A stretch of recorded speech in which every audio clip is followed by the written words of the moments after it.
क्या गिर गया?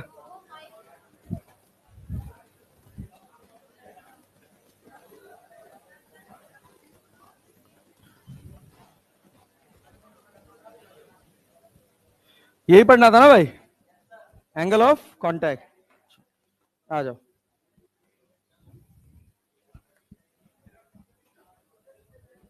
पिछली क्लास वाला याद है ना?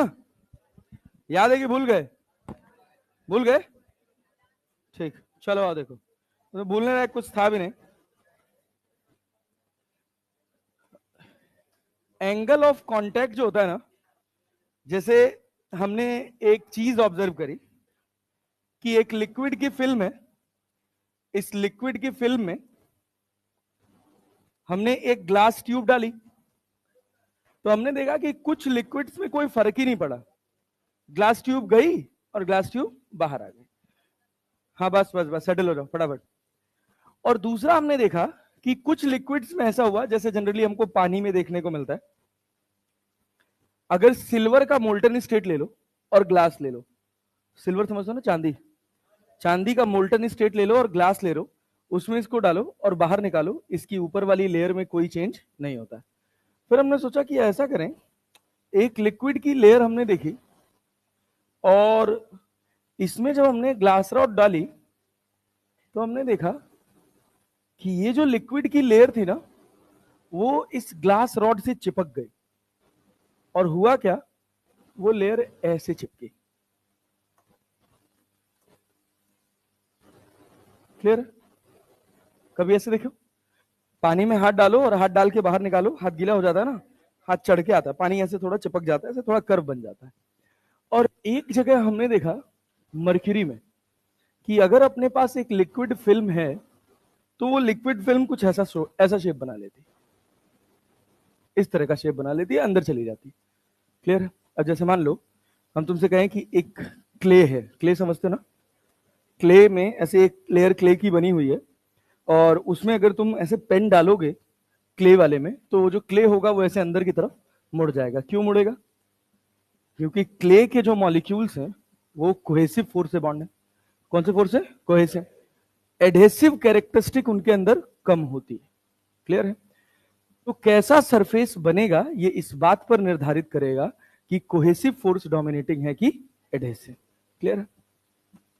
जब हम बात करते हैं कांटेक्ट पॉइंट का, चलो जैसे इसमें देखें तो ये वाला जो मॉलिक्यूल है वो ग्लास से चिपका है क्योंकि इसके ऊपर एक एडहेसिव फोर्स लग रहा है। क्लियर है?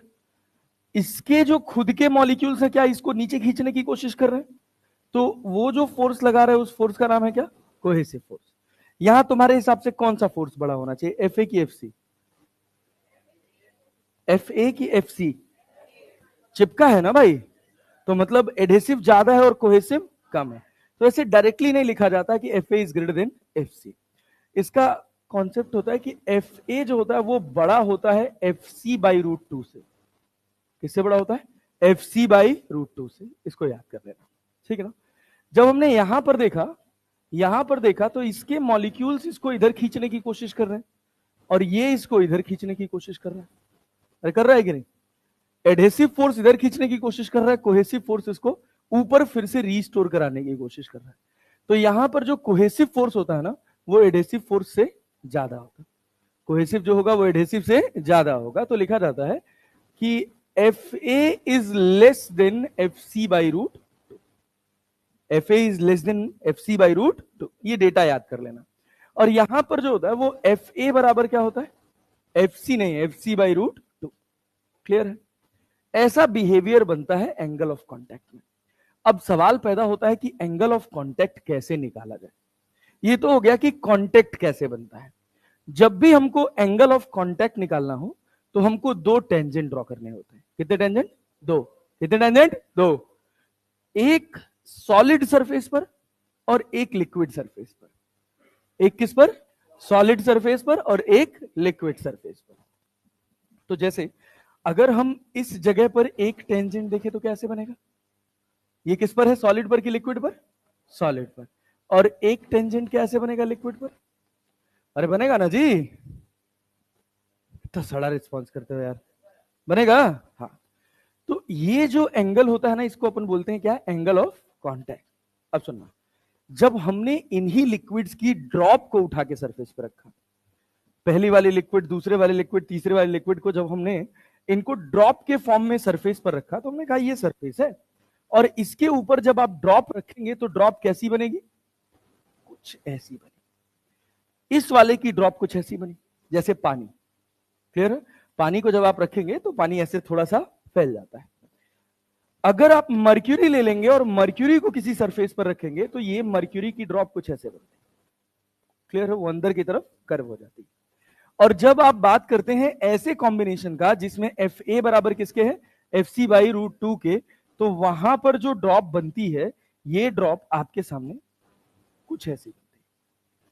क्लियर? अब सवाल पैदा होता है कि हम एंगल ऑफ कांटेक्ट क्या लिखें। क्लियर? तो हमको एंगल ऑफ कांटेक्ट निकालने के लिए हमेशा क्या करने हैं, दो टेंजेंट ड्रॉ करने हैं, एक टेंजेंट सॉलिड पर और एक टेंजेंट लिक्विड पर। बहुत ध्यान से सुनना। तो अगर हम नेता एक टेंजेंट यहां खींचे और एक टेंजेंट यहां खींचे तो ये थीटा कितना हो गया, 90 डिग्री। कितना हो गया, 90 डिग्री। एक टेंजेंट हम यहां खींचे और एक टेंजेंट हम यहां खींचे तो ये जो एंगल होगा ये कहलाएगा कांटेक्ट एंगल। ठीक है ना? हमेशा इस बात का ध्यान रखिएगा कि जब दो टेंजेंट के बीच में आप एंगल देख रहे होंगे तो हमेशा वो एंगल लिखा जाएगा जो लिक्विड के अंदर से जाएगा। समझे ना? कई बार हमको कंफ्यूजन हो जाएगा, अभी जब शेप बदलेगा कई बार हम इस एंगल को भी कांटेक्ट एंगल गलती से लिख लेते हैं। क्लियर है? तो हमेशा याद रखिएगा कांटेक्ट एंगल वो वाला एंगल होगा जो दो टेंजेंट के बीच में लिक्विड के अंदर से मेजर किया जाएगा। अब यहां देखो, एक टेंजेंट किस पर बना है, सॉलिड पर कि लिक्विड पर, लिक्विड पर। बहुत आसान चैप्टर है, बस छोटी छोटी बातें कंसेप्चुअली बहुत अच्छे से क्लियर होनी चाहिए। क्या ये अंदर वाला एंगल मेजर करेंगे, देखो लिक्विड के अंदर से जा रहा है, ये थीटा है। अगर आप यहां ध्यान से देखें तो यहां थीटा क्या है, 90 डिग्री। यहां theta, theta is less than 90 degree, और यहां थीटा ग्रेटर देन 90 डिग्री। अरे समझ पा रहे हैं? इस वाले एंगल को बोला जाता है एक्यूट एंगल, बहुत ही क्यूट एंगल नहीं, और इसको क्या बोला जाता है, ऑब्ट्यूस एंगल। हाँ भाई बताओ, TUCE होता है ना, ये ऐसी होता है, सही है, ऑब्ट्यूस एंगल। अरे क्लियर है? 90 डिग्री, एग्जैक्ट 90 डिग्री क्या बोला जाता है, राइट एंगल। क्या बोला जाता है, राइट। कठिन लग रहा है, इतना ही आसान है भाई, इसको बोलते हैं राइट एंगल। अरे क्लैरिटी है? अब इसी एंगल ऑफ कांटेक्ट के बिहाफ पर हमको एक लिक्विड की प्रॉपर्टी देखने को मिलती है जिसका नाम है capillary rise and capillary fall. क्या नाम है, capillary rise and capillary fall. ठीक है ना? तो होता क्या है कि जब इस तरह के लिक्विड्स को हम यूज करते हैं तो ये ना तो किसी तरह का कैपिलरी राइज शो करते हैं ना किसी तरह का फॉल शो करते हैं। क्लियर है? ये जो लिक्विड्स होते हैं ये कैपिलरी राइज शो करते हैं और ये जो लिक्विड्स होते हैं वो कैपिलरी फॉल शो करते हैं। क्लियर? यहां मोटा मोटा हिसाब क्लियर हो रहा है? कोई डाउट, कोई परेशानी, कोई दिक्कत नहीं? समझ आए? अब हम आगे बढ़ते हैं अपने अगले हिस्से पर। अगला हिस्सा है हमारा capillary rise and capillary fall. बहुत सिंपल होता है। Capillary rise and capillary fall का ऑब्जर्वेशन दो तरह से किया जाता है, एक होता है प्रेशर डिफरेंस के टर्म में और एक होता है वेट के टर्म में, और हमको दोनों आना चाहिए। क्लियर है? सवाल दोनों से बनते हैं। जैसे देखा यह गया कि अगर हम एक कंटेनर ले लें, इस कंटेनर में अगर हम पानी भर दें, सोच ये कंटेनर लिया, इस कंटेनर में हमने लिक्विड भरा एक, और इसके अंदर हमने एक कैपिलरी डाली। जब इसके अंदर नेता एक कैपिलरी डाली गई ना तो ये देखने को आया कि कैपिलरी का मतलब समझते हो, पानी, पाइप। कैपिलरी का मतलब पाइप। हर पाइप को कैपिलरी नहीं बोला जाता, हम ऐसे पाइप की बात कर रहे हैं जिसका रेडियस बहुत कम है, बहुत छोटा। ये तुमको दिख बड़ा रहा है लेकिन ये बड़ा नहीं है। अरे क्लैरिटी है भाई? क्या होगा भाई, क्या कर रहे हो? डिस्टर्ब मत करो प्लीज, छोड़ दो छोड़ दो छोड़ दो, काम की बात करो। अब ये जो लिक्विड है, जब हमने इसको ऐसे रखा तो देखा कि लिक्विड इसमें ऑटोमेटिकली ऊपर चढ़ रहा है। चढ़ रहा है ना? ढेबरी देखे हो ना, उसमें मिट्टी तेल होता है, कॉटन का कपड़ा डालते हैं, मिट्टी का तेल हमेशा ऊपर चढ़ा रहता है, चढ़ा रहता है ना, ड्यू टू दिस फिनोमेना। अरे बात समझ रहे ना, ये कैपिलैरिटी है। तो हुआ क्या कि हमने देखा कि अपने आप इसमें लिक्विड ऊपर की तरफ चढ़ रहा है। जो सबसे टॉप पॉइंट था ना, वो कुछ ऐसा शेप बना रहा था। सबसे टॉप वाला पॉइंट ऐसा शेप बना रहा था। क्लियर है? तो हमने सोचा ऐसा शेप बन रहा है टॉप पॉइंट पे, भाई लिक्विड कितनी हाइट तक चढ़ा है? कुछ h हाइट तक चढ़ा है। क्लैरिटी है? तो हमने सबसे पहले हमारे दिमाग में एक ख्याल आया कि एक काम करो, इसका कॉन्टैक्ट एंगल लिखो। क्या लिखो? Contact angle. तो कितने टेंजेंट खींचोगे कॉन्टैक्ट एंगल के लिए? 2। कितने? 2। एक इस लाइन के लॉन्ग और एक इस लाइन के लॉन्ग। अरे जाएगा कि नहीं जाएगा? और कॉन्टैक्ट एंगल कौन सा मेजर होगा? वाटर के अंदर से। क्या ये एंगल थीटा कॉन्टैक्ट एंगल कहलाएगा? अरे कहलाएगा कि नहीं कहलाएगा? सोचो, इसमें लिक्विड ऐसे ऊपर चढ़ा, ये पानी इसमें से ऊपर चढ़ा। हमने कहा कि यहां पर प्रेशर है P0। कितना है? P0। यहां पर प्रेशर कितना है? P0। एक लिक्विड में हॉरिजॉन्टल लेवल पे हमेशा प्रेशर सेम रहता है। क्या यहां का लिक्विड यहां बह के जा रहा है? यहां का लिक्विड यहां जा रहा है? नहीं। यहां का लिक्विड यहां जा रहा है? नहीं। यहां का लिक्विड ऊपर जा रहा है कि नहीं जा रहा है? जा रहा है ना।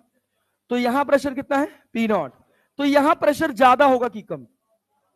Liquid always flows from higher pressure to lower pressure. बहुत ध्यान से सुनना, एकदम बारीकी से एक एक बात क्रिस्टल क्लियर होगी। यहां पे प्रेशर कितना था? P0। यहां मैं P0 इस वजह से लिख पा रहा हूं क्योंकि यहां भी प्रेशर कितना है? P0। यहां से यहां पानी बह, और जब तक जिस हॉरिजॉन्टल लेवल पे पानी बह नहीं रहा है वहां हर जगह प्रेशर क्या रहेगा? यहां प्रेशर P0। ये लिक्विड ऊपर चढ़ा है और हमको पता है कि यहां प्रेशर कम है, इसको हमने लिखा P इनसाइड। क्या लिखा? P inside. और बाहर वाले पर यहां जो बाहर प्रेशर है वो कितना है? P0। कौन सा ज्यादा है? P0 की P इनसाइड? कौन सा? P0। अरे भाई P0 ज्यादा था तभी तो। कैसे बातें करते हो यार, अभी यही साफ साफ सामने सामने बता रहा हूं। सारे कॉन्सेप्ट की लंका लगा दे तुम लोग 1 मिनट में। यहां प्रेशर कितना है? P0। क्या लिक्विड ऊपर चढ़ा है? अगर ऊपर चढ़ा है मतलब ऊपर प्रेशर, और बाहर तो एटमॉस्फेयर है। एटमॉस्फेरिक प्रेशर कितना रहेगा? 180 में P0 तो रहेगा ही ना। उसी एटमॉस्फेरिक प्रेशर को P0 से प्रेजेंट किया जाता है। अब अगर हम कहें कि ये जो कैपिलरी है ना, इस कैपिलरी का रेडियस है R। इस कैपिलरी का रेडियस कितना है? R। तो क्या जरूरी है कि इस कर्व का भी रेडियस R रहे? क्या ये जरूरी है? नहीं, ये जरूरी नहीं। जब ये कंप्लीट हेमीस्फेयर बनता तो क्या R और R बराबर होते? कल वाली क्लास का क्वेश्चन याद है? एक हेमीस्फेयर था और एक सब हेमीस्फेयर था। अरे क्लैरिटी है ना? सुनिएगा ध्यान से। अब हम कहें कि इसका अगर ये कांटेक्ट एंगल सोचो 0 डिग्री होता, कितना होता? 0। तो क्या कंप्लीट हेमीस्फेयर बनता? तब मेरा R और इस कर्व का रेडियस दोनों बराबर होते, लेकिन अभी बराबर नहीं हो। तो बड़ा होगा कि छोटा? मुंह फाड़ के जवाब नहीं देना है, दिमाग को प्रोसेस करने देना है। ठीक है ना? हाँ, दिमाग को प्रोसेस करो। हम कह रहे हैं कि अगर ये कंप्लीट हेमीस्फेयर होता तो R और इसका रेडियस दोनों बराबर होते। अब ये कंप्लीट हेमीस्फेयर नहीं बना, तो कंप्लीट हेमीस्फेयर तो कहीं ऊपर जाके कंप्लीट हो रहा होगा ना। तो जहां कंप्लीट हो रहा होगा वहां रेडियस इस R के बराबर होगा कि R से बड़ा होगा? कॉमन सेंस लगाओ ना यार, गधा की तरह से मुंह फाड़ देना है बस मैंने। हा? तुझे नहीं कह रहा हूं, तू नहीं बोला ना? हाँ। ये देखो नेता, नेता इधर इधर इधर ध्यान। हमने कहा इसका रेडियस है R। कितना रेडियस है भाई? R। कितना रेडियस है? R। ये बताओ ये एंगल कितना है? थीटा। ये कितना? अरे 90 डिग्री है ना। ये कितना? समझ आया क्या? क्या ये स्मॉल r है? अरे है। जैसे हम स्मॉल r कैपिटल R देखे, कैपिटल R नाम का एक अननोन था। स्मॉल r तो कैपिलरी का रेडियस है, उसका ज्ञान तो अपने पास रहेगा क्योंकि कैपिलरी हमारे हाथ में ही है। कर्व का क्या रेडियस बनेगा इसका ज्ञान नहीं है। और कांटेक्ट एंगल अलग अलग लिक्विड का अलग अलग सॉलिड के साथ अलग अलग होता है। अरे क्लैरिटी है? सुनना ध्यान से। अगर तुमको दिक्कत ना हो तो मैं स्मॉल r बराबर कैपिटल R cos थीटा लिख सकता हूं। अरे लिख सकता हूं? यस। यहां प्रेशर कितना है? यहां प्रेशर क्या है, पीआई ना, और बीच में ये सरफेस बनी है कि नहीं, ये सरफेस को मैं बबल मानू की ड्रॉप, ऊपर क्या है एयर, नीचे क्या है वाटर है ना। जब इंटरफेस के एक साइड मीडियम अलग और दूसरे साइड मीडियम अलग तो क्या बनता है, क्या बनता है। अब एक्सेस प्रेशर की बात करोगे तो पी नॉट माइनस पी आई लिखोगे कि P I minus P not, P naught minus, यहां प्रेशर पी नॉट है और यहां प्रेशर पी आई, तो अगर तुमको दिक्कत ना हो तो क्या मैं पी नॉट माइनस पी आई बराबर 2t बाई कैपिटल आर लिख दूं। Capital R is the radius of the curve, capital R is the radius of the curve. नेता समझ आया, समझ आया, हो गया। यहां प्रेशर कितना है पी नॉट, ऊपर के कितना है, कितना हाइट चढ़ के गए हो, कितना हाइट h, तो ये बताओ अगर h हाइट चढ़ के गए हैं तो जो एक्सेस प्रेशर, अब ध्यान से देखना, यहां प्रेशर कितना है पी नॉट, यहां कितना है पी आई, अरे है कि नहीं है, क्या P naught minus P I rho G H के बराबर होगा। प्रेशर जानते हो ना, प्रेशर बराबर क्या होता है रो जी एच, किसी कैपिलरी में किसी जगह वाटर h हाइट तक चढ़ा है तो प्रेशर कितना होता है रो जी एच। तो पी नॉट माइनस पी आई बराबर अपन क्या लिख सकते हैं, रो जी एच बराबर 2t बाई आर। अब r बराबर small r by cos theta लिख सकते हैं, तो h बराबर क्या हो गया G 2t cos theta by rho ji R. कठिन लगा, आसान है, यही है कैपिलरी राइज। क्लियर, आगे बढ़ा जाए। नेता बात पल्ले पड़ी कि नहीं पड़ी। अब इसी का एक और explanation, that is very simple also. The next one is कि हमने ये सोचा कि ये पानी ऊपर चढ़ा है कि नहीं चढ़ा है, पानी का अपना कुछ वेट है कि नहीं है, अरे है ना भाई, इस पानी को किसी ने तो पकड़ के रखा है, किसने पकड़ के रखा है, सोचो किसने पकड़ के रखा है, surface tension, adhesive force, adhesive force cohesive force के कारण ही तो सरफेस टेंशन डेवलप हो रहा है ना यार, तो कौन पकड़ के रखा है, एडहेसिव फोर्स। अब इसी डायग्राम की एक दूसरी एक्सप्लेनेशन, अरे यार ब्लैक वाली स्लाइड लेनी चाहिए थी, दोबारा बनाना पड़ेगा।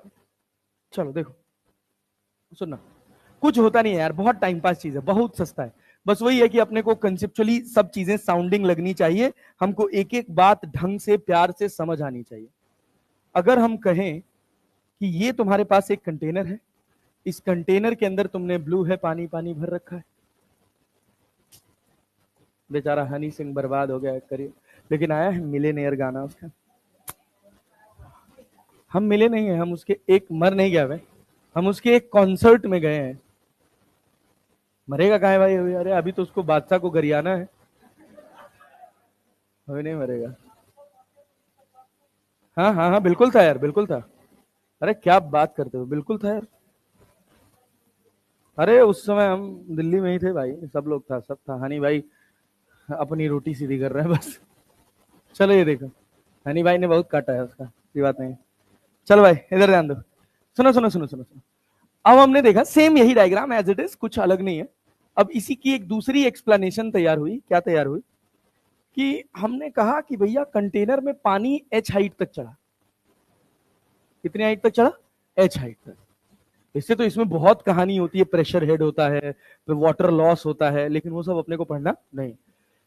सोचो जब तुम रो जी एच की बात कर रहे हो तो तुम बस इतने पानी की बात कर रहे हो, यहां जो पानी है इसकी कोई चर्चा नहीं होती, इस पानी से भी प्रेशर डेवलप होता है, लेकिन वो कम होता है, नेग्लिजिबल होता है, तो हम उसको इग्नोर मार देते हैं, ठीक है, उतना पढ़ने की जरूरत भी नहीं।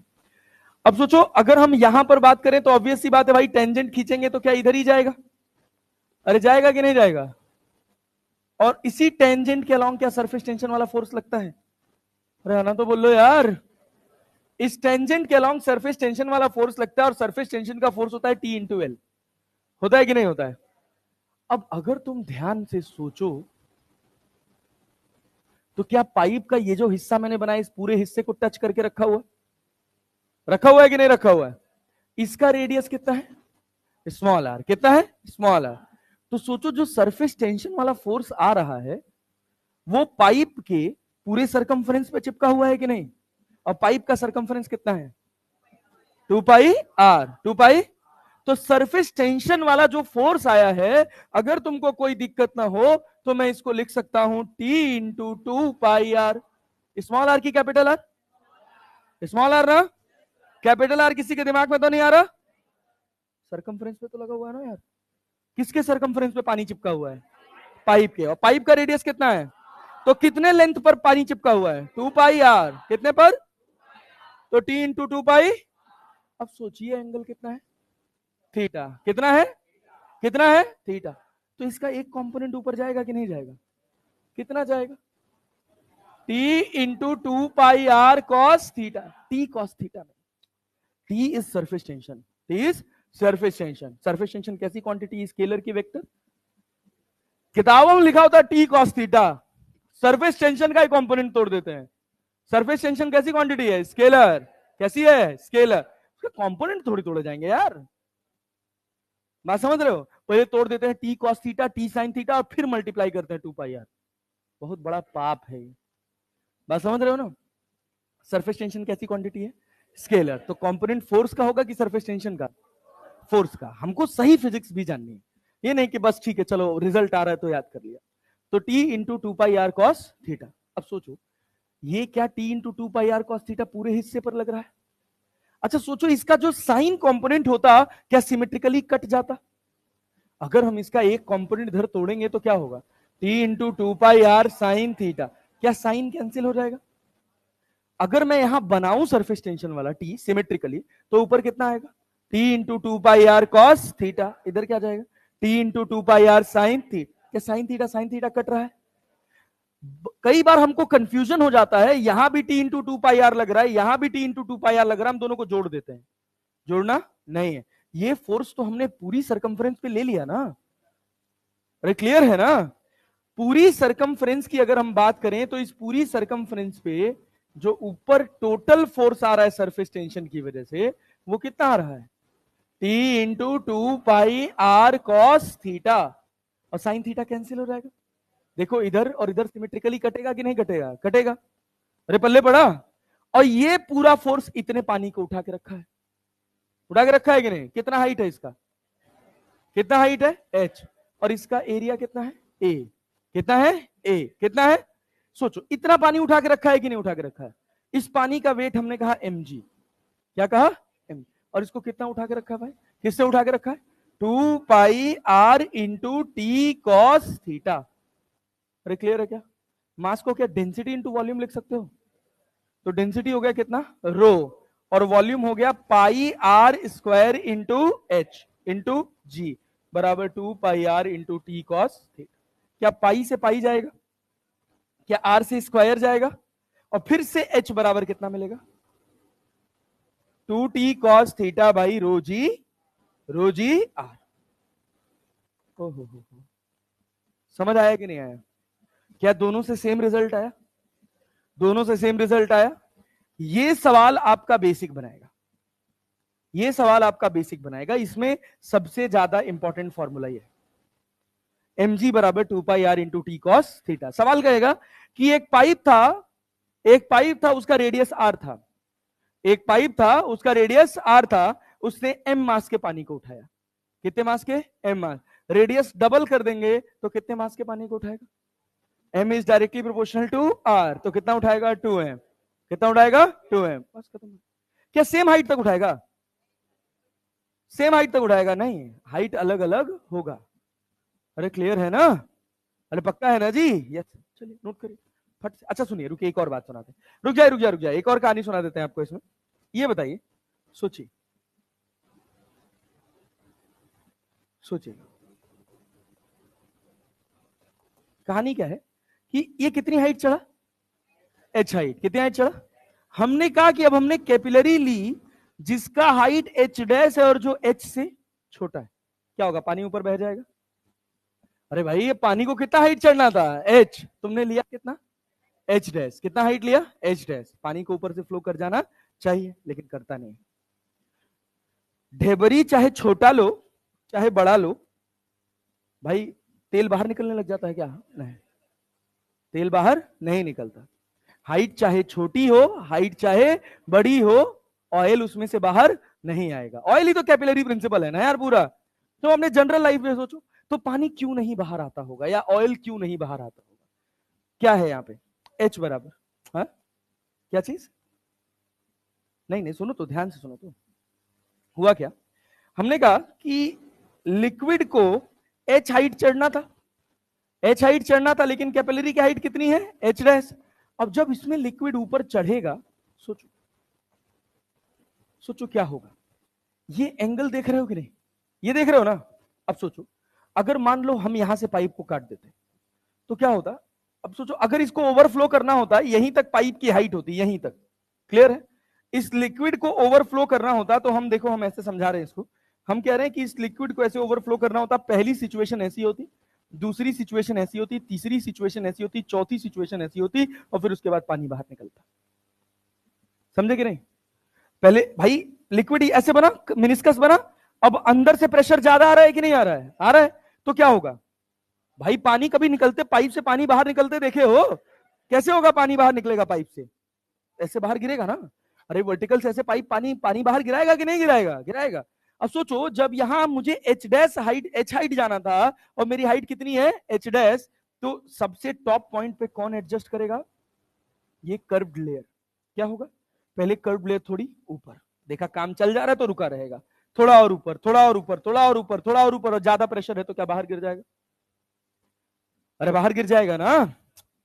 पाइप से पानी निकलते देखे हो ना कभी? बाहर से ऊपर जाके ओवरफ्लो करता है ना। तो कौन एडजस्ट कर रहा है? सोचो सोचो, क्या ये कर्व एडजस्ट कर रहा है? इस कर्व से जो एंगल बनता है उसको हम क्या बोलते हैं? Contact angle. क्या बोलते हैं? कांटेक्ट एंगल या एंगल ऑफ कांटेक्ट। सोचो क्या होगा, सोचो क्या होगा।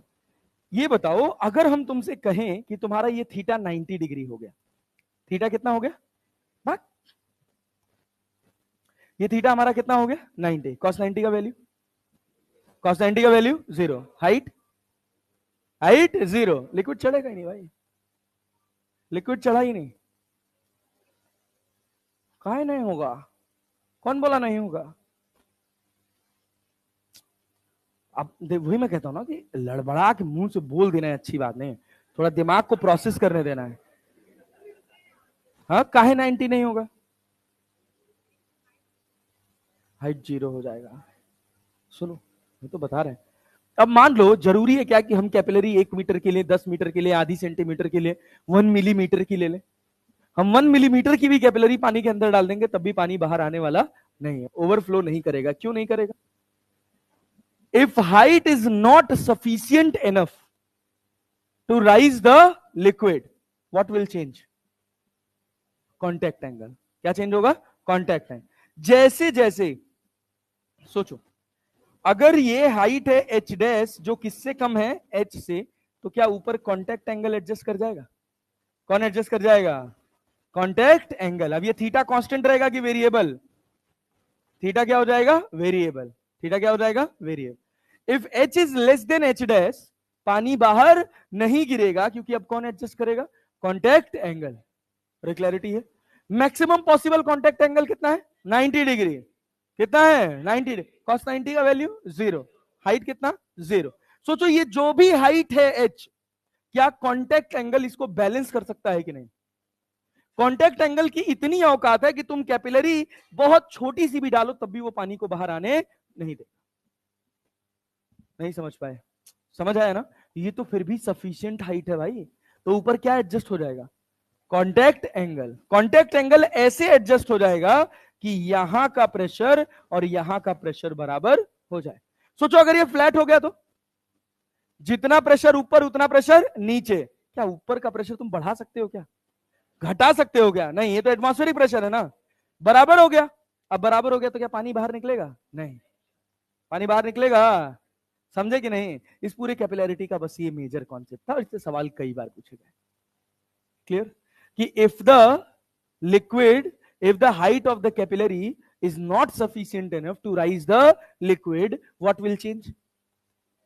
Angle of contact. क्या होगा? एंगल ऑफ कॉन्टैक्ट ऐसे एडजस्ट करेगा कि पानी ओवरफ्लो ना करे। अरे समझ आए? समझ आए? अगर H dash capillary rise H से, एच से छोटा है तो क्या होगा, कौन एडजस्ट करेगा, कॉन्ट्रैक्ट एंगल ऐसे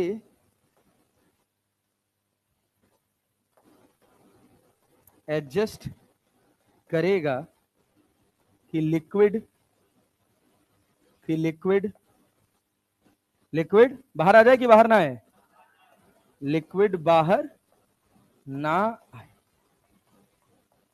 अरे क्लियर है, चलिए शुरू हो जाए, फट से नोट करिए, लीजिए, हाँ पीछे से चलिए, जल्दी जल्दी जल्दी जल्दी शुरू हो जाइए। तो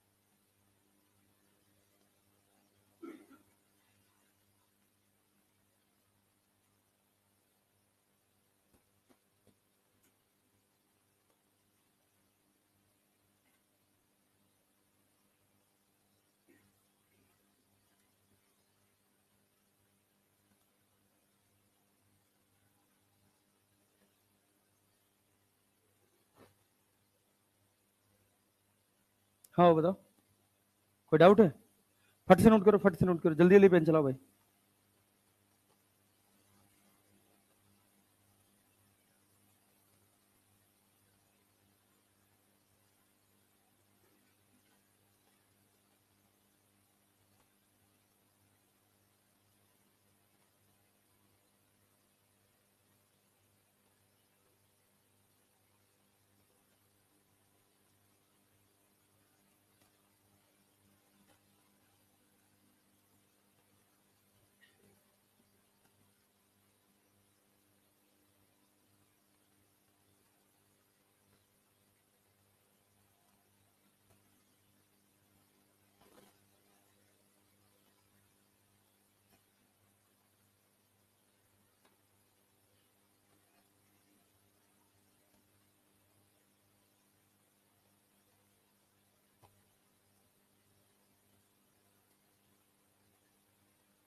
जल्दी करो जल्दी करो, स्लाइड चेंज, नेक्स्ट।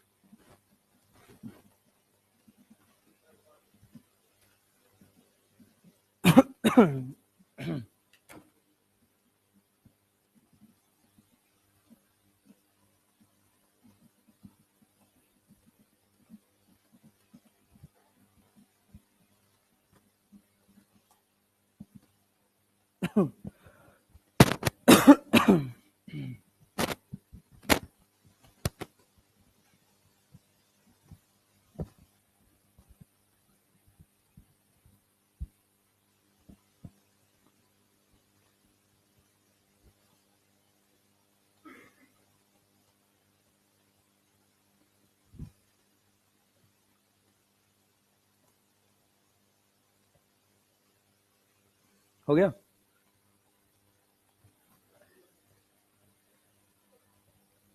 है?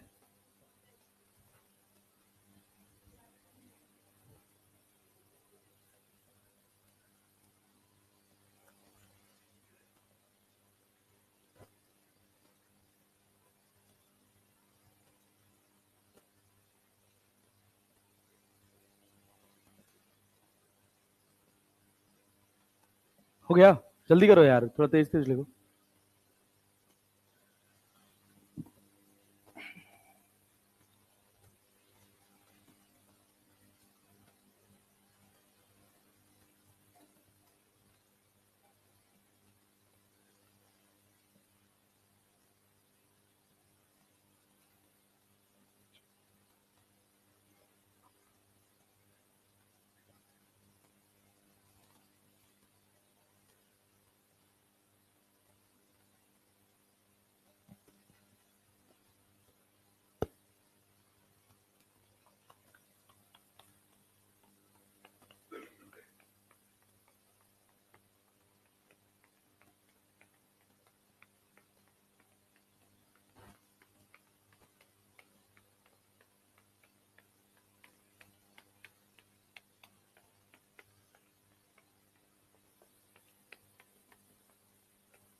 क्या जी?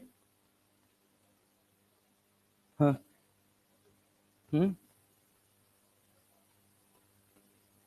अरे भाई टी कॉस थीटा, अब वही ना, फिर गलत समझा। हम कह रहे हैं कि यहाँ टी कॉस थीटा आया, यहाँ भी टी कॉस थीटा है, ये पूरा T cos theta, T into two pi are cos theta है। आप समझे ना? तो इधर जा रहा है, इधर जा रहा है, सिमेट्रिकली कट रहा है ना, समझे कि नहीं? टू, अरे भाई ये एक पॉइंट पे थोड़ी लग रहा है कि यहां लग रहा है और यहां लग रहा है, काट दोगे। पूरे पॉइंट पे कितना लगा है? Two pi are cos theta. अब भाई इस लाइन के अबाउट सिमेट्रिक है ना ये, तो जब चारों तरफ से साइन साइन साइन साइन जाएगा, चारों तरफ ऊपर कितना आएगा? Two pi are cos theta. चारों तरफ नीचे कितना आएगा? Two pi R sine theta. तो कैंसिल करेंगे कि नहीं एक दूसरे को? और two pi are cos theta किसको बैलेंस कर दिया? वेट को।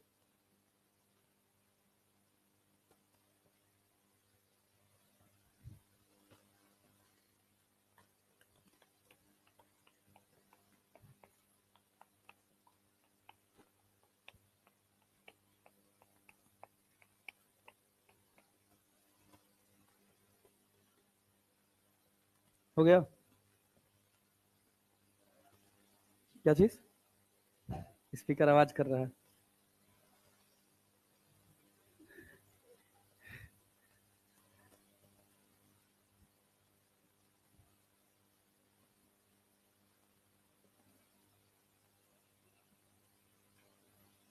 डन।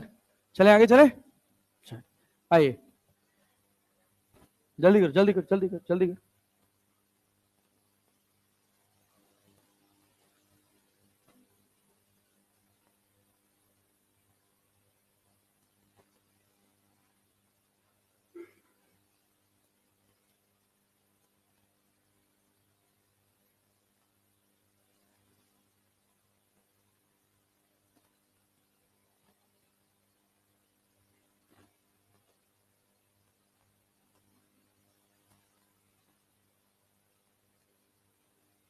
ठीक है, पहला सवाल।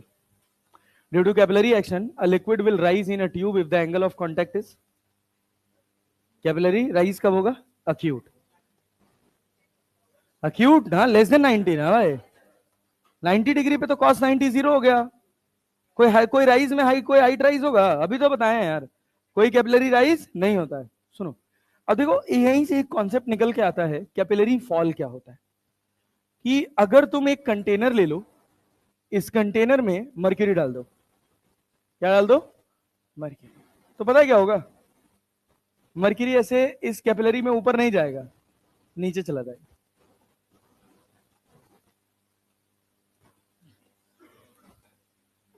क्यों? मर्क्यूरी में कौन सी प्रॉपर्टी ज्यादा है, कोहेसिव की एडेसिव? कोहेसिव। मर्क्यूरी में कौन सी प्रॉपर्टी ज्यादा है? कोहेसिव। तो ये नीचे चला जाता है। अरे क्लैरिटी है? अब सोचो, अगर तुम इसका कांटेक्ट एंगल देखोगे तो कितना आएगा? यहां पे प्रेशर कितना है? P not. यहां कितना है? P not. यहां कितना है? P inside. क्या ऐसे बनेगा? और एक टेंजेंट ऐसे बनेगा। एंगल कौन सा लिखोगे, बाहर वाला या अंदर वाला? ये एंगल लिखोगे ना। तो ये एंगल जो तुम्हारा है वो 90 से बड़ा है कि नहीं है? तो तुम कौन से क्वाड्रेंट में गए, फर्स्ट में कि सेकंड में? और सेकंड में कॉस पॉजिटिव होता है कि negative? 2t cos theta by rho ji R है ना जी, रो जी आर। अब cos थीटा की वैल्यू 90 से बड़ी डालोगे तो तुम्हारा हाइट पॉजिटिव आएगा कि नेगेटिव? हाइट नेगेटिव आने का मतलब है कि क्या होगा? Capillary fall. क्या होगा? Capillary fall. If theta is greater than 90 degree, मतलब if the angle is obtuse, the capillary fall will take place. आया कि नहीं? अगर थीटा 90 डिग्री से ज्यादा हुआ तो कैपिलरी राइज की कैपिलरी फॉल। कैपिलरी फॉल, क्या हमारी गणित भी हमको वही बता रही है? यस। बस, और बताओ। If a capillary of radius r dipped in water, the height of water that rises in it is h and its mass is m. If the radius of the capillary is doubled, the mass of the water that rises in the capillary will be m की to m। अरे भाई mg बराबर क्या है? Sorry, mg बराबर कितना? 2 pi r into T cos theta. क्या m is directly proportional to r? Radius बढ़ाओगे तो मास बढ़ेगा। क्या हाइट भी बढ़ेगी? ऐसा कुछ जरूरी नहीं है। अरे क्लियर है क्या? तो आंसर क्या होगा? 2 है। और बताओ, ये बताओ, a capillary tube of radius R can support a liquid of weight, कितना लिक्विड का वेट सपोर्ट कर सकता है? 6.28 into 10 to the power minus 4 Newton. If the surface tension of the liquid is 5 into 10 to the power minus 2, the radius of the capillary must be, क्या लिखोगे? mg बराबर 2 pi r into T cos theta. क्या आपने को theta के बारे में कोई चर्चा दी है? नहीं, मानेंगे 0 डिग्री। जब थीटा कुछ न दिया हो तो क्या मानोगे? 0, क्योंकि थीटा 0 होता है प्योर वाटर ग्लास में। किसमें होता है भाई साहब? प्योर वाटर ग्लास में एंगल ऑफ कांटेक्ट कितना होता है? 0 डिग्री, एकदम कंप्लीट हेमिस्फीयर बनता है। याद कर लोगे इसको? अरे कर लोगे? अब क्या क्या बताओ, mg पता है? mg पता है कितना है g? Into 10 to the power minus 4, अरे है ना? 2 पाई r कितना जी निकालना है, और t कितना है? 5 into 10 to the power minus 2। क्या 2 पाई से इसको काट दें? 3.14 इंटू 2 6.28, अरे है ना? तो r बराबर कितना? 10 to the power minus 2 by 5, तो क्या 5 2 ना 10, 2 into 10 to the power minus 3। Solve करूं क्या मैं? 2 into 10 to the power minus 3 metre आया। चल अगला सवाल, पेन चला। नीट 2020, बता बता बता। पहले पढ़, पहले पढ़ पढ़ पढ़ पढ़, क्या पता पढ़ने से ही बन जाए।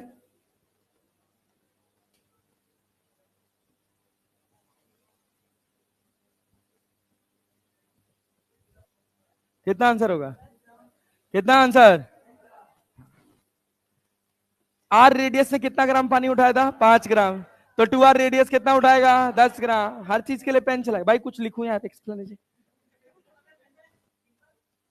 डिंपल, डिंपल नाम है तुम्हारा? हाँ, क्यों भाई?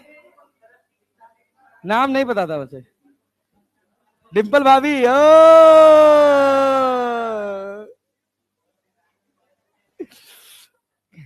अखिलेश भैया और डिंपल भाभी बहुत फेमस है। किसकी चाबी? विकास की चाबी, हाँ। चलो ये बताओ, ये बताओ, ये बताओ, ये बताओ भाई। Water rises to height h in a capillary if the length of the capillary tube of the surface of water is made less than h, then water does not rise at all. Water rise up to the tip of capillary tube and then starts overflowing like fountain. Water rises up to the top of the capillary tube and stay there without overflowing. क्या सी सही है यार? D भी पढ़ लो क्या कह रहा है। Water rises up to a point little below the top and stay there. बकवास बात है? अरे बकवास बात है ना? हाँ लो, ये बढ़िया सवाल है। The liquid of density ρ1 ρ2 and ρ3, सबसे ज्यादा डेंसिटी किसकी है? ρ1 के। Having the same value of surface tension T rises to the same height in 3 identical capillaries. The angle of contact θ1 θ2 and θ3 obeys. क्या? जिसका डेंसिटी सबसे ज्यादा उसका cos theta 2t cos theta by rho ji r, सब कुछ same है, बस rho is directly proportional to cos theta. जिसका डेंसिटी ज्यादा उसका कॉस थीटा ज्यादा, उसका थीटा कम। क्यों? कॉस 0 का वैल्यू 1, कॉस 90 का वैल्यू, थीटा बढ़ेगा कॉस थीटा घटेगा, कॉस थीटा बढ़ेगा थीटा घटेगा। तो बोल सबसे छोटा एंगल क्या हो सकता है? प्योर वाटर ग्लास 0, और मैक्सिमम कितना? तो 0 से 90 के बीच में रहेगा। कौन सा वाला आंसर है? A D? सोचो। अरे भाई ये बताओ, क्या इसमें क्या कंफ्यूजन है यार? जिसका डेंसिटी ज्यादा है उसका कॉस थीटा ज्यादा है ना, तो उसका थीटा कम है ना। किसका डेंसिटी ज्यादा है? ρ1 का, तो उसका थीटा कम होगा ना। तो ये आंसर क्या है इसमें? क्या है ये बता।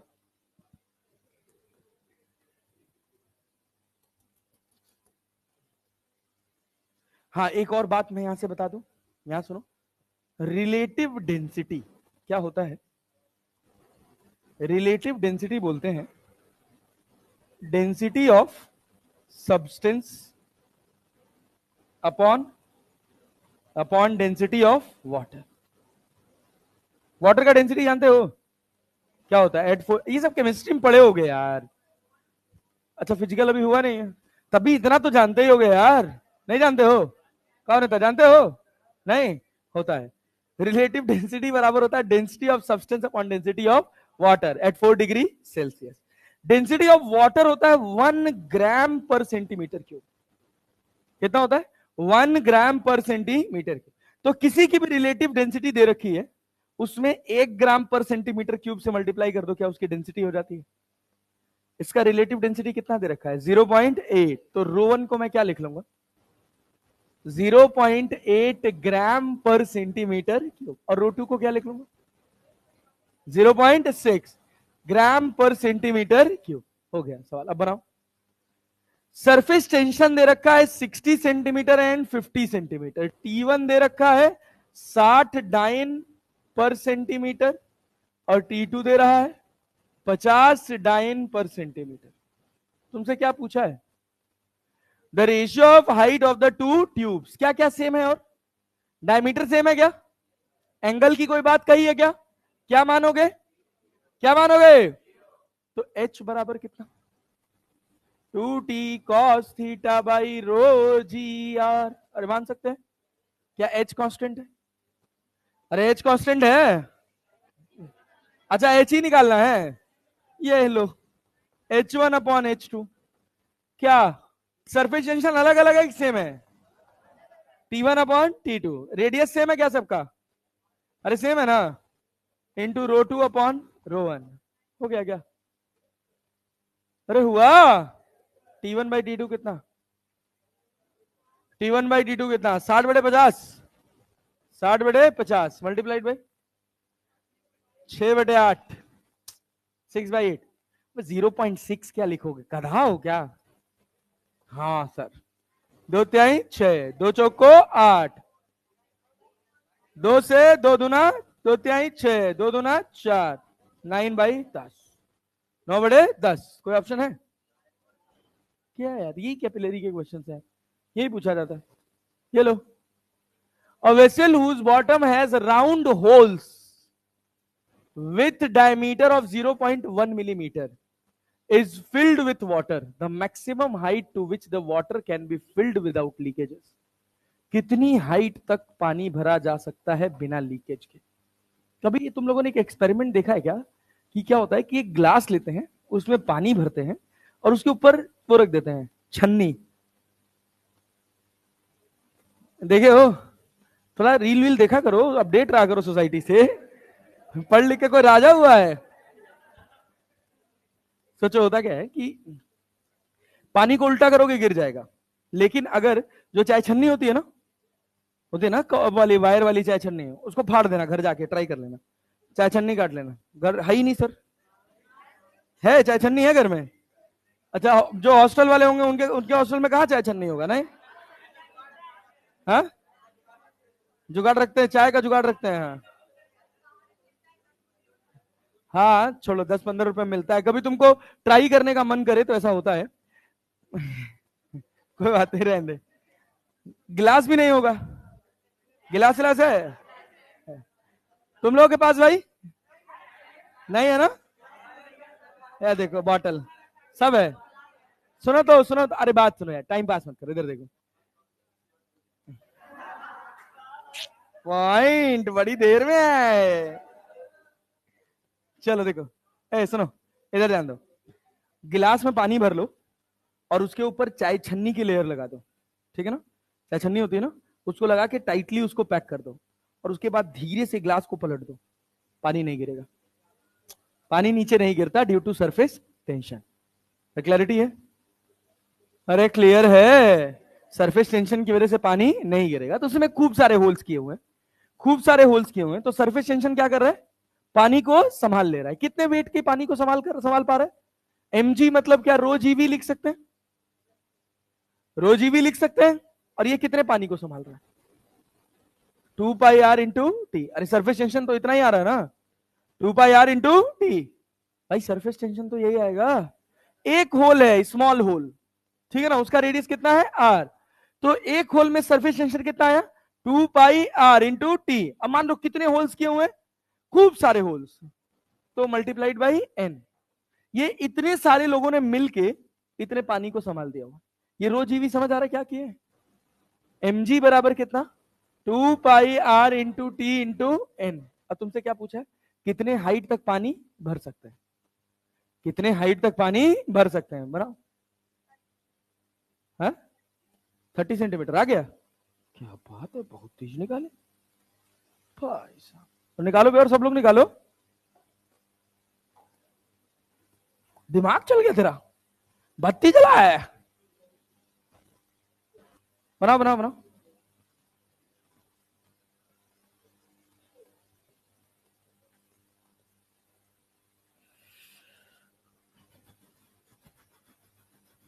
घर से बना के ले आई थी, नहीं सही है 30 सेंटीमीटर, यस। तभी तो बोला दिमाग जल गया तेरा, भरोसा नहीं हो खुद पे, मुझसे सही हो गया।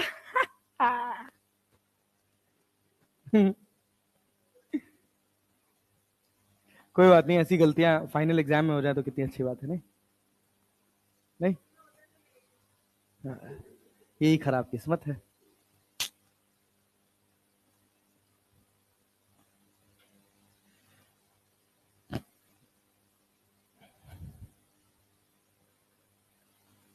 जल्दी करो, इसके बाद विस्कोसिटी शुरू करना है भाई। सही पेस आया तुम लोग का लास्ट में भी, कल खत्म हो जाएगा। आज ही खत्म होना चाहिए था लेकिन कल खत्म होगा। परसों तो क्रिकेट खेलने जाएंगे यार। बैट किसके पास है यार, तुम ग्राउंड का इंतजाम नहीं करा पाए यार भाई। कौन भेजा था ना, शौकत कहाँ है, अजय में नहीं गए हैं भाई होते तो। अच्छा, आज तो फ्राइडे भी है ना। नहीं यार, तुम लोग मैच देखने आ सकते हो बस।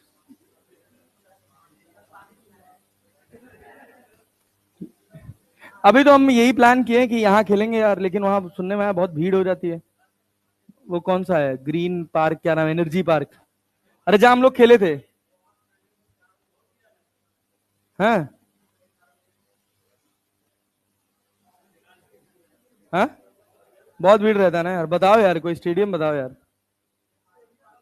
हाँ, कौन सा पार्क, हार्डिन पार्क, यहाँ से कितना दूर है। अरे कोई बात नहीं यार, चले जाएंगे भाई। हाँ, स्टेडियम पता किया यार, बहुत पैसा मांग रहा था यार। और वो जो था क्या, बिहार क्रिकेट एसोसिएशन वाला कह रहा था लाल वाली बॉल से थोड़ी खेलने देंगे, तो लेदर वाली बॉल से खिलाएगा वहां पे मैच। इतना इतना उसमें टर्फ लगा लगा के उसको बनाया हुआ है, वो किसी को नॉर्मली घुसने देगा, प्लास्टिक के बॉल से नहीं खेलने देते हैं। जो लेदर वाली पिच होती है उस पर निविया विया की बॉल से खेलने नहीं देते हैं सब। कौन, हाँ, लेदर से खेलने देंगे बस, पैसा थोड़ा उनको बढ़ा के दे देंगे। ठीक ठीक ठीक, देना है, नंबर निकालना उनका, तुम खुद भेजना, मुझे भेजना पर्सनली, नंबर है मेरा, नहीं अभी ले लेना। 80 81 19 11 19।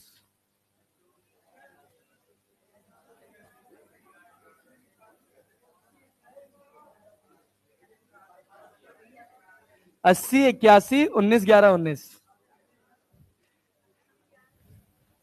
अच्छा नंबर है हाँ। ऐसे तुक्के मिल गया था।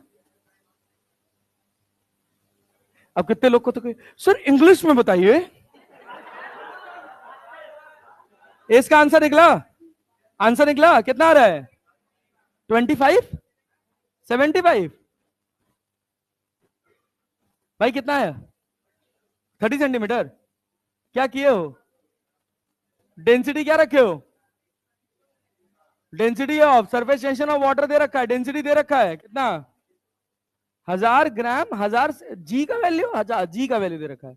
हाँ भाई, डेंसिटी वाटर का मान लें, कितना मान लें, 1 ग्राम पर सेंटीमीटर क्यूब। जी को कितना मान लें, 10⁻3, 10⁻3 वॉल्यूम। हाँ हाँ, वो तो एरिया इंटू एच लिखोगे ना, तो ए क्या लिखोगे, ए क्या लिखोगे, pi r square, pi r square into h लिख लें, लिख लिया जाए। हाँ, बराबर कितना, ये रेडियस किसका है, ये रेडियस किसका है, होल का या पूरी ट्यूब का, पूरी ट्यूब का। यहां कितना, 2 pi r into N into surface tension कितना है जी, सरफेस टेंशन कितना, तो वैल्यू डालते जाओ ना यार। यहां हो जाएगा कितना, 2 pi r into N into T की जगह क्या लिख ले, 75 लिख लिया जाए। अरे क्लियर है, तो कितना आंसर आ रहा है इससे। हाँ, आर इंटू एन को क्या कर रही, आर इंटू एन को क्या लिख ले भाई, आर इंटू एन को क्या लिख सकते हो, सोचो सोचो सोचो सोचो सोचो। अरे भाई एन का क्या किए, क्या किए एन का, हाँ तब क्या बनाएगा, एच बराबर क्या, 2t cos theta by rho ji R, rho ji R. N कहां गया, हाँ नहीं दिया है तो तुम्हारा मन का मर्जी, जैसा मन होगा वैसा लगा दोगे। आंसर 30 सेंटीमीटर है, नो डाउट, कोई दिक्कत वाली बात नहीं। ये बताओ क्या पाई से पाई काट दें, पाई से पाई काट दें, अरे काट दिया जाए ना। ये आर किसका रेडियस है, होल का रेडियस होता है, पूरे ट्यूब का रेडियस है ना। अरे क्लैरिटी है कि नहीं है, ये किसका रेडियस है, गधा दास तुम लोग ना गड़बड़ा दो बस, केवल रच देना बस जाके। सर आंसर तो आ गया, ये जानते हो क्या है, एन इंटू आर, क्या है भाई, एन इंटू आर। खूब सारे होल्स है ना, खूब सारे होल्स है, बहुत पास पास होल्स हैं, ऐसा नहीं कि एक एक होल किया फिर दूसरा 2 जगह किया, तीसरा 3 जगह किया, चाहे छन्नी वाला सिस्टम है। अरे बात समझ रहे हैं ना।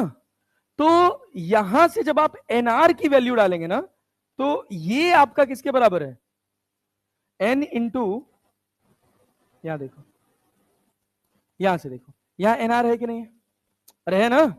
यहां रेडियस हम क्या लिखेंगे, स्मॉल आर की कैपिटल आर, स्मॉल आर की कैपिटल आर। चलो पहले मान लो स्मॉल आर लिख दे, सवाल ये पैदा होता है कि स्मॉल आर क्यों लिखेंगे, एक होल का रेडियस क्यों लेंगे जब पूरा होल बैलेंस कर रहा है तो। और जो फॉर्मूला पढ़े उसमें ये आर क्या होता है, कैपिलरी का रेडियस।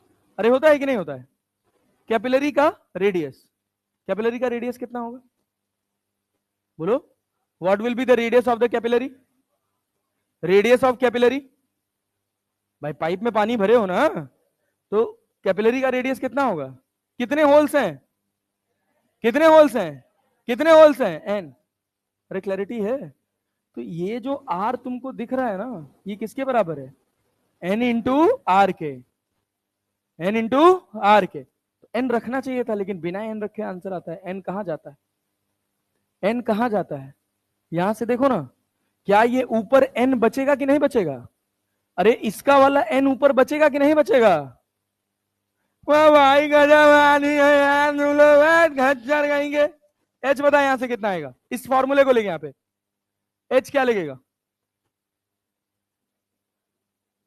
क्या लिखोगे, अरे भाई इसका एन है कि नहीं है, अरे है ना भाई साहब, क्या बनाए यहां पे बताइए,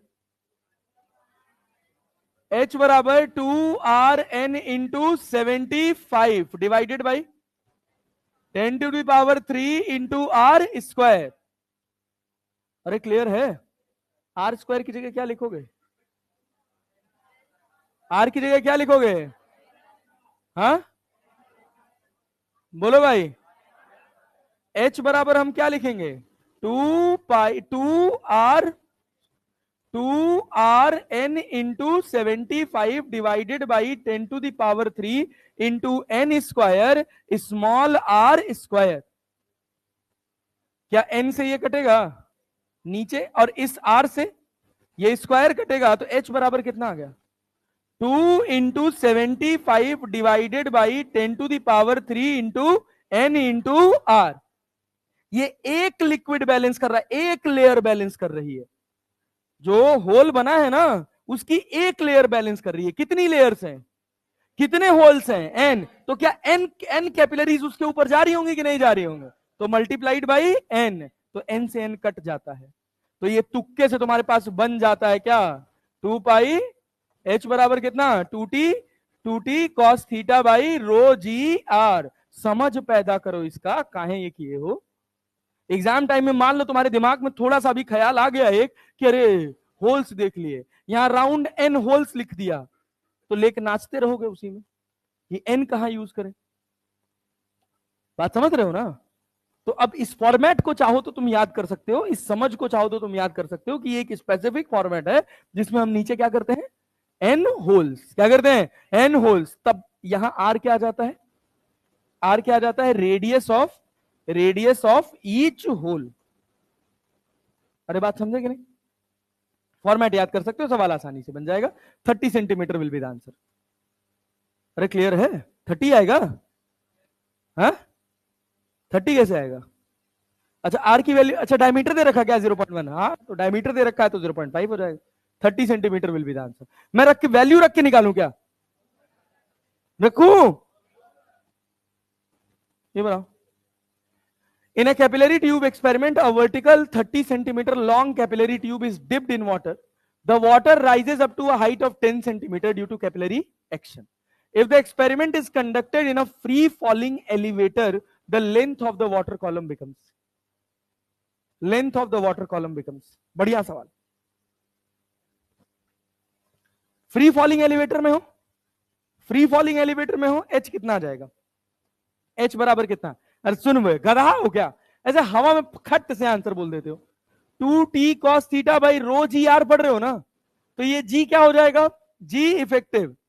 कितने से लिफ्ट नीचे गिर रही है, जी से, कितने से, और ऑब्जेक्ट के ऊपर ग्रेविटी कितना लग रहा था, जी, नेट एक्सेलरेशन 2g की 0।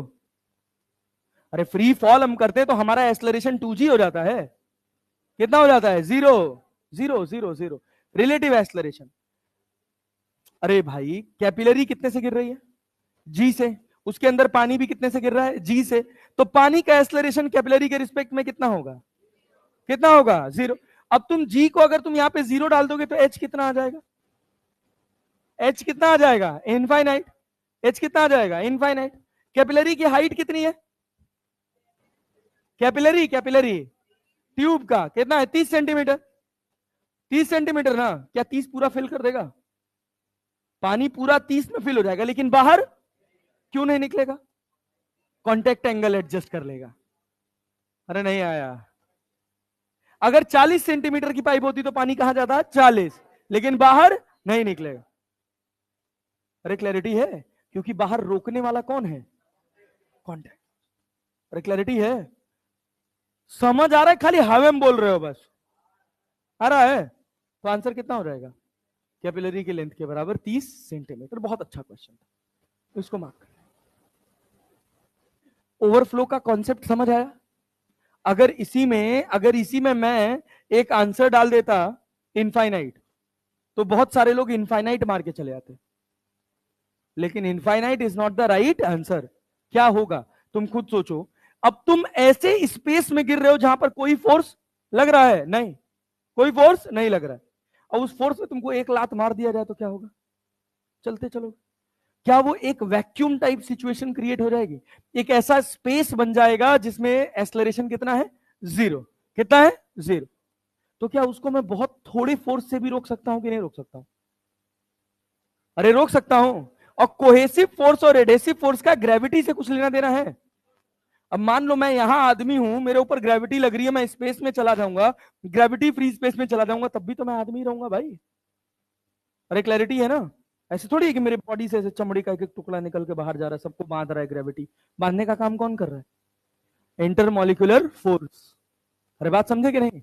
जब पानी सबसे ऊपर वाली लेयर पे पहुंचेगा तो वहां से क्या ओवरफ्लो करके बाहर निकलने की कोशिश करेगा, लेकिन उसको रोकने वाला कौन है, कोहेसिव फोर्स, जो क्या कर दे रहा है, अपने कॉन्टेक्ट एंगल को एडजस्ट, ताकि ओवरफ्लो ना होने दे। तो हाइट कितना आ जाएगा, 30 सेंटीमीटर, कितना आ जाएगा, 30। समझ गए, चलो next one is Newton's law of viscosity. बहुत टाइम पास चीज, ठीक है ना। सुनो देखो कितना टाइम हो रहा है अपना, 11:09, बहुत है, 11:30 तक।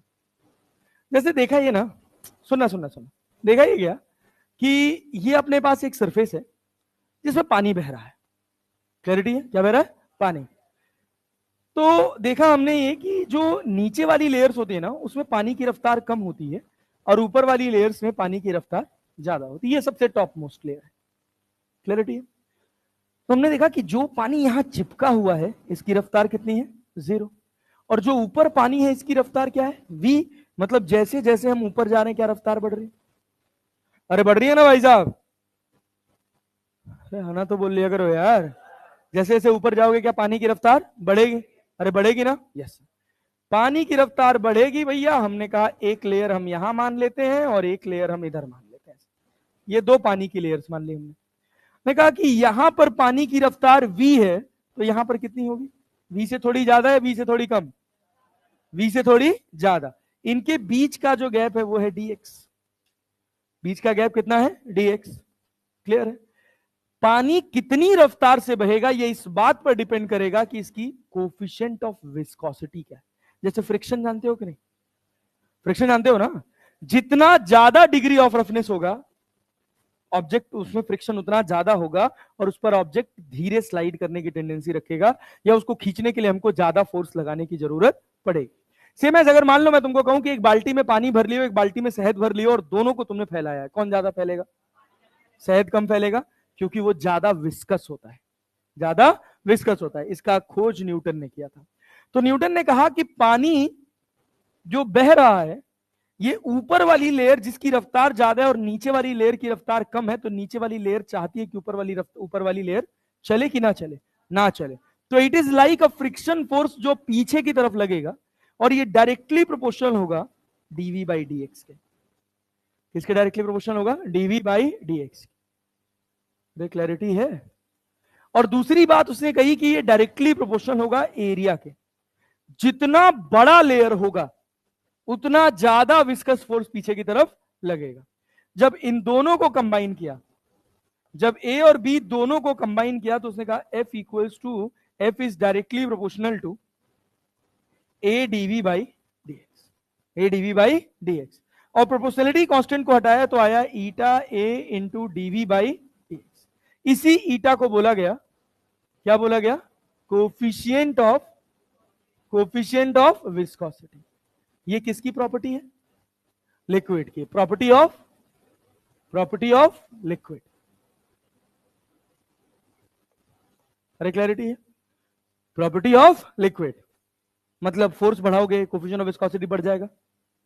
नहीं। किसकी प्रॉपर्टी है ये? लिक्विड की। एरिया बढ़ाओगे बढ़ जाएगा। डीवी बाई डीएक्स घटाओ बढ़ाओ, कोफिशिएंट ऑफ विस्कोसिटी पे कोई फर्क? कोफिशिएंट ऑफ विस्कोसिटी बस एक कंडीशन पे चेंज होगा, अगर आपने क्या चेंज किया? Molecular characteristic. मॉलिक्यूलर कैरेक्टरिस्टिक कैसे चेंज करोगे? बाय इंक्रीजिंग और डिक्रीजिंग टेम्परेचर। तो सोचो, अगर हम लिक्विड्स की बात करें, तो लिक्विड्स में अगर हम टेम्परेचर बढ़ाएंगे तो कोफिशिएंट ऑफ विस्कोसिटी आपके हिसाब से बढ़नी चाहिए कि घटनी चाहिए? घटनी चाहिए ना। अरे डेंसिटी घटेगी ना तो कोफिशिएंट ऑफ विस्कोसिटी घटेगा। इंटरमॉलिक्यूलर फोर्स घटेगा तो कोफिशिएंट ऑफ विस्कोसिटी घटेगी। क्या मैं कुछ बहुत हवाई हवाई बातें कर रहा हूं? समझ आ रहा है? समझ आ रहा है ना? गैसेस में उल्टा हो जाता है। अगर आप टेम्परेचर बढ़ाते हैं तो कोफिशिएंट ऑफ विस्कोसिटी बढ़ जाती है। गैसेस में बढ़ जाती है, क्योंकि गैसेस में जब टेम्परेचर बढ़ाया जाता है तो एक फिनोमेना होता है जिसका नाम होता है डिफ्यूजन। क्या नाम होता है? डिफ्यूजन। रैंडमनेस बढ़ने की वजह से गैसेस जो है वो डिफ्यूज होना स्टार्ट हो जाती हैं और उसकी वजह से कोफिशिएंट ऑफ विस्कोसिटी बढ़ जाती है। अरे क्लैरिटी है? पक्का भाई साहब? यस। चलो, ये दो फैक्टर्स हैं जो अपने कोफिशिएंट ऑफ विस्कोसिटी को अफेक्ट करते हैं। अब इसके बाद एक और बात सोचो कि ये जो फोर्स आ रहा है ये क्या लेयर के अलोंग आ रहा है? आ रहा है कि नहीं आ रहा है? शियर स्ट्रेस याद है क्या होता था? Force upon shear stress, force upon area. Area किसके अलोंग? फोर्स के अलोंग कि फोर्स के परपेंडिकुलर? फोर्स के। क्या ये फोर्स के अलोंग इस एरिया पर फोर्स लग रहा है कि नहीं लग रहा है? लग रहा है ना? क्या ये फोर्स शियर स्ट्रेस डेवलप करेगा कि नहीं करेगा? अरे करेगा। तो टाउ बराबर क्या होता है? F by A. F by A. तो एफ बराबर हम क्या लिख सकते हैं? टाउ बराबर क्या लिख सकते हैं? ईटा डीवी बाई डीएक्स। नहीं आया? अरे आया ना? अरे पक्का ना? एरिया बढ़ाओगे तो फोर्स, एरिया बढ़ाओगे तो शियर स्ट्रेस। सोच के बताओ, एरिया बढ़ाओगे तो शियर स्ट्रेस घट जाएगा? सोचो क्या होगा। एरिया बढ़ाओगे तो शियर स्ट्रेस बढ़ेगा। कैसे भाई? तो इन्वर्सली प्रोपोर्शनल है ना। अरे घट जाएगा, बढ़ जाएगा। अबे कितने गधा हो सकते हो यार तुम लोग। F is directly proportional to eta A DV by D X है। मैं एरिया बढ़ाया तो क्या फोर्स भी बढ़ गया? अगर मैं एरिया को 2 गुना करूंगा तो फोर्स भी 2 गुना हो जाएगा। तो शियर स्ट्रेस पे कोई फर्क पड़ेगा? यही छोटी छोटी जगहों पे खेल जाएगा मास्टर तुमसे, और मुंह बाग चले आओगे। ये देखना टाउ बराबर क्या मिला तुझे, eta into DV by D X. ये कहीं एरिया पे डिपेंड कर रहा है? अच्छा, ये देख रहे हैं, ये नहीं दिख रहा है। गजब गधा हो, कोई बात नहीं। हाँ अब इसमें हमारी बेइज्जती। सही है बेटा, सही सही सही सही सही। ये सब बातें, ये इतनी छोटी छोटी बातें हैं बच्चा कि इसमें 90-95% लोग गलत करते हैं। शियर स्ट्रेस जैसे पूछेगा तुरंत दिमाग में एक फॉर्मूला आएगा, सर फोर्स अपॉन एरिया। ये जाएगा ही नहीं, eta into DV by D X. तुरंत दिखा एरिया बढ़ा शियर स्ट्रेस घटेगा, पहला ही ऑप्शन होगा शियर स्ट्रेस डिक्रीजेस, और बुद्धि हरी हो जाएगी तुम्हारी खट से।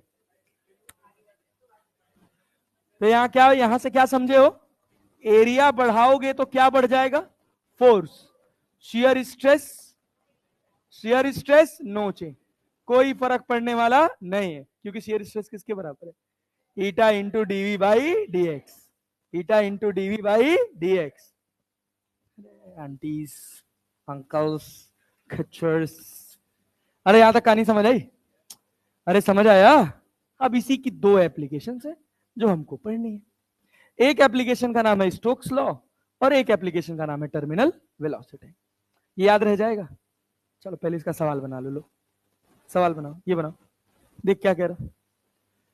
देर is 1 millimetre thick layer, there is 1 millimetre thick layer, किसका? ग्लिसरीन का। Between a plate of area 100 centimetre square and a large plate. एक प्लेट जिसका एरिया कितना है? 100 सेंटीमीटर स्क्वायर, और एक क्या है? Large plate. If the coefficient of viscosity of glycerine is 1.0 kilogram metre second, then what force is required to move the smaller plate with velocity of 7 centimetre पर second? बताइए क्या क्या दिया हुआ है, सोचिए। सब दिया हुआ है। फॉर्मूला क्या है अपने पास? F equals to eta A into DV by D X. अच्छा एक चीज और हम भूल गए, माइनस साइन लगाया था, या माइनस साइन लगाया था, कहां गया माइनस? माइनस का मतलब क्या है? माइनस का मतलब क्या है कि फोर्स कहां लगेगा? पीछे। फोर्स कहां लगेगा? पीछे। शियर स्ट्रेस में मत लगा देना, शियर स्ट्रेस में मत लगा देना। अरे क्लैरिटी है ना? शियर स्ट्रेस कैसी क्वांटिटी है? स्केलर। चलो यहां बताओ, कोफिशिएंट ऑफ विस्कोसिटी दिया है क्या? अरे कोफिशिएंट ऑफ विस्कोसिटी दिया है क्या? कितना?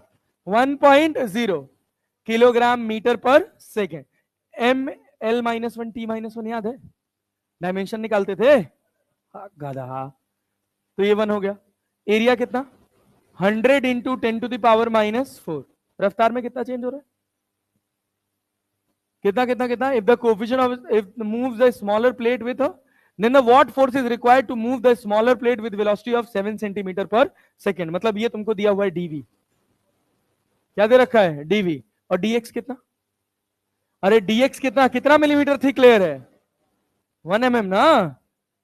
तो क्या हो गया यहाँ पे? डीवी बाई डीएक्स, खत्म बात। कितना आ रहा है? 0.7। सब तो दिया हुआ है यार। नहीं आ रहा है? आ रहा है? कठिन लग रहा है? अगला सवाल बनाओ, बनाओ इसको।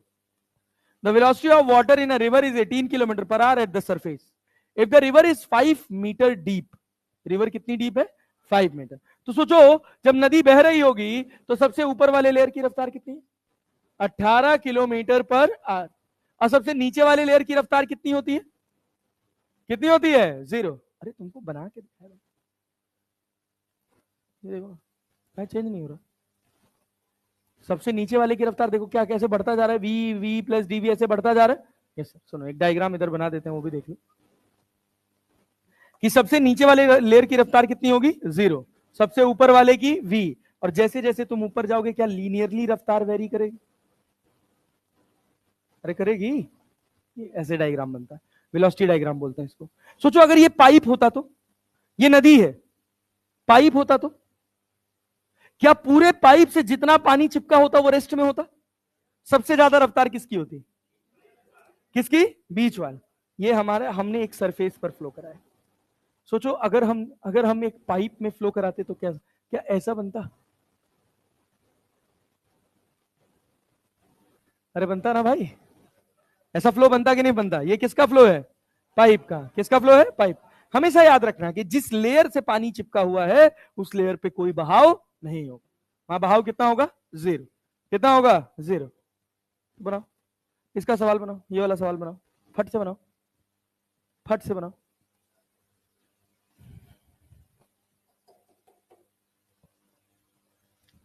कल ये खत्म भी हो जाएगा और कल प्रेशर शुरू भी हो जाएगा। कंप्रेसर नहीं, प्रेशर। अब हम फ्लूइड मैकेनिक्स में चलेंगे। अभी हम क्या पढ़ रहे थे? Properties of fluid. सॉलिड्स नहीं रखा था। अभी हम पढ़ रहे थे प्रॉपर्टीज ऑफ फ्लूइड्स। क्या आंसर आ रहा है? सेकंड आ रहा है। इसको मीटर पर सेकंड में कन्वर्ट किया हो कि नहीं? 5 मीटर पर सेकंड। रिवर डीप कितना है? 5। 5/5 एक आंसर हो गया ये। The flow is stream, find the sharing stress. अब विस्कोसिटी कितना? 10⁻⁻। क्या पूछा? शेयर स्ट्रेस ना, ईटा इंटू dV/dx। तो याद रखोगे ना, एरिया बढ़ेगा तो शेयर स्ट्रेस पे कोई फर्क पड़ेगा। तो भैया ईटा कितना है? 10⁻⁻3। रफ्तार कितनी है? 5। कितना मीटर डीप है? 5। कट जाएगा क्या? अरे dx तो डेप्थ ही तो है ना लेयर के बीच का। ये ऊपर वाली लेयर और ये नीचे वाली लेयर। नीचे वाले लेयर की रफ्तार कितनी है? 0। ऊपर वाले लेयर की कितनी है? 18। दोनों लेयर के बीच का गैप कितना है? 5। डीवी कितना है? 5। तो 10⁻³ न्यूटन पर मीटर स्क्वायर। अरे आया Stokes law and terminal velocity. कल बोलिए भारत माता की जय। कल और सवाल कराएंगे।